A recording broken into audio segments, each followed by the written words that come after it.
Good morning दोस्तों, मैं दीपक मसीह आप सबको उत्पत्ति की पुस्तक का एक और नए वीडियो में स्वागत करता हूं। पिछले वीडियो में हमने नूह के पुत्र और उनके वंश के बारे में स्टडी किए और आज हम उनका पारिवारिक इतिहास के बारे में स्टडी करेंगे। दोस्तों, लेमेक नूह का पिता था।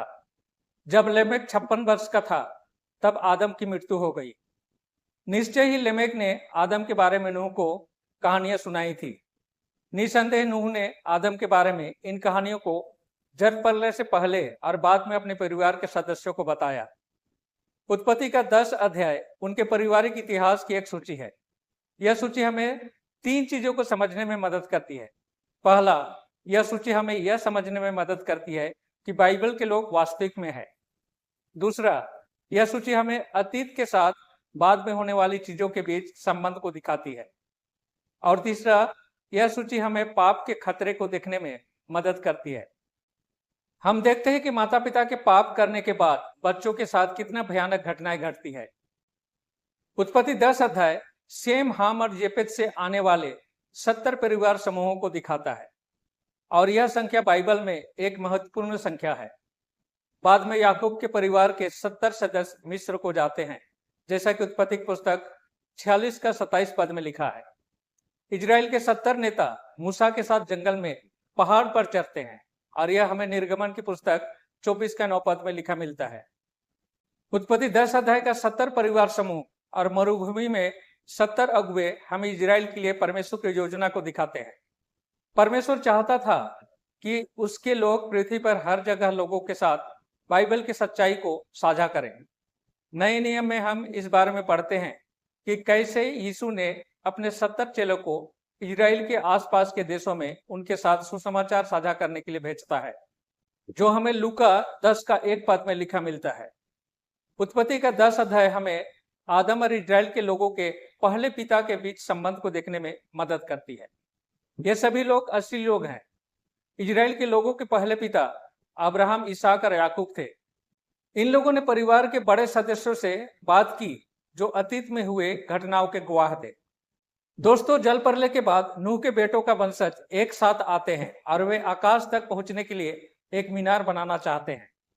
क्या आप देखते हैं कि ये लोग कैसे वह करने की कोशिश करते हैं जो परमेश्वर ने पृथ्वी को बनाते समय किया था। उत्पत्ति 11 अध्याय का 3 और 4 पद में हम पढ़ते हैं, तब वे आपस में कहने लगे कि आओ हम ईंटें बना बना के भली भांति आग में पकाए।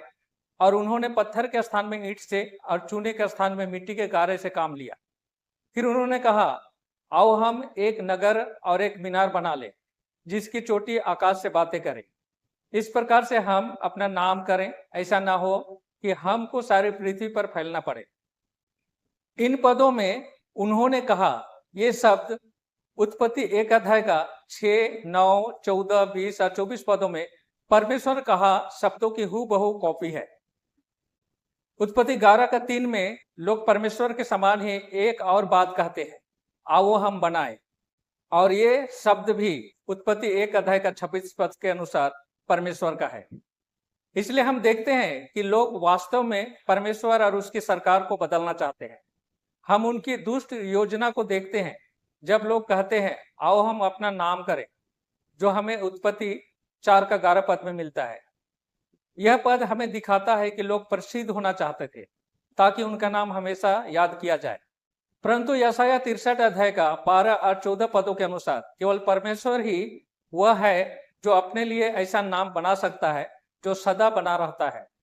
लेकिन मीनार के निर्माता परमेश्वर को बदलना चाहते हैं। निश्चित रूप से मीनार के निर्माता बाढ़ के बारे में सोचते हैं जब वे मीनार बनाने की अपनी योजना बनाते हैं। वे लोग ऊंचे मीनार का निर्माण करते हैं ताकि वे एक और जल प्रलय से नष्ट ना हो। मीनार के निर्माताओं को फिर से बाढ़ से पृथ्वी को नष्ट नहीं करने की परमेश्वर का वादे पर भरोसा नहीं है। और हम जानते हैं कि यह विचार कहां से शुरू हुआ। यशायाह 14 का 14 पद में लिखा है, मैं मेघों से भी ऊंचे ऊंचे स्थानों के ऊपर चढ़ूंगा, मैं परम प्रधान के तुल्य हो जाऊंगा। दोस्तों, यह शैतान का सोच है जो परमेश्वर का जगह लेना चाहता है। बाबेल के अभिलेखों में जल प्रलय और बाबुल के शहर के बारे में पढ़ते हैं। बाबेल राज की आत्मा वही आत्मा है जो बाबुल के मीनार के निर्माताओं में थी। बाबेल राज और मीनार के निर्माता दोनों स्वर्ग तक पहुंचना चाहते थे और परमेश्वर की जगह लेना चाहते थे। बाबुल की मीनार की कहानी दानियल में भी महत्वपूर्ण है। जैसे कि दानियल 1 का 2 पद में हम शिनार देश के बारे में पढ़ते हैं। राजा नबूकदनेस्सर यरूशलेम के मंदिर से धन लेकर शिनार देश में लाता है। शिनार हमें बाबुल की मीनार के बारे में सोचने पर मजबूर करता है, क्योंकि बाद में नबूकदनेस्सर सोने की एक बड़ी मूर्ति बनाता है और इसमें कोई शक नहीं कि राजा उस मूर्ति को उसी स्थान पर बनाता है जहां बाबुल का मीनार खड़ा था। नबूकदनेस्सर बाबुल के निर्माताओं की तरह ही आत्मा दिखाता है। परमेश्वर दानियल को दिखाता है कि अंत के समय में मनुष्य फिर से परमेश्वर के विरुद्ध एक साथ आएंगे, लेकिन वे लोग अपनी योजना में असफल होंगे, जैसे लोग बाबुल में असफल रहे। रेफरेंस के लिए दानियल 2:43, 11:43 से 45 और प्रकाशित वाक्य पुस्तक 16:15-16 को पढ़ें।